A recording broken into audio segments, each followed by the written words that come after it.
our national law enforcement and intelligence correspondent, Tom Winter, who has this reporting. Tom, what do we know? Yeah, I have this reporting along with my colleague, Kate. Jonathan Deans here, our chief investigative reporter from WNBC. And what we're being told is that at some point here, and obviously the last 24, 48 hours, law enforcement has been able to determine and apparently been able to find a surveillance video image of a person that they're calling a subject. That doesn't mean that they're a suspect. That doesn't mean that there's an arrest warrant. They just want to find out who this person is.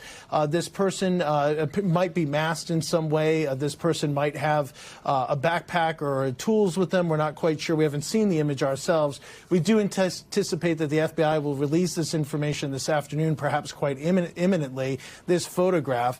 That's the gist of basically what we do expect. We don't know if we'll get any other information as well. Obviously, as we've been talking here over the past 10 days, this has been an investigation that has developed some evidence, but has been hurting for some clues as far as exactly who we might be looking for.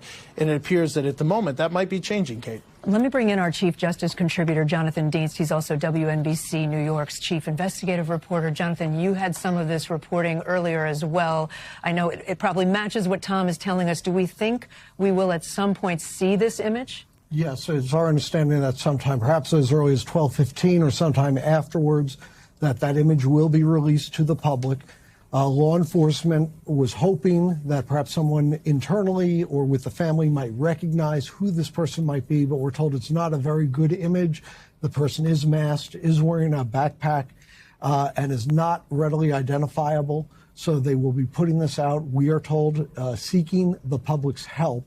And it could be the first possible break that they now have a lead, someone to go on to search as a subject in this investigation. To either of you, we have known that there were cameras at Nancy Guthrie's home for 10 days now. It's a bit surprising that it took this long to recover an image. Do we know why? Well, it is and it isn't, because what we know is that the Ring camera, according to the Sheriff's Office and the FBI, when they put out a timeline last Thursday, they released that and say one of the first things that they noticed is that the Ring camera had been snatched off the front door. Then there were other cameras, and those other cameras were active. One of them actually alerted, apparently, that there was a person outside the home. But they were really struggling. We're looking at some video now from Friday evening when they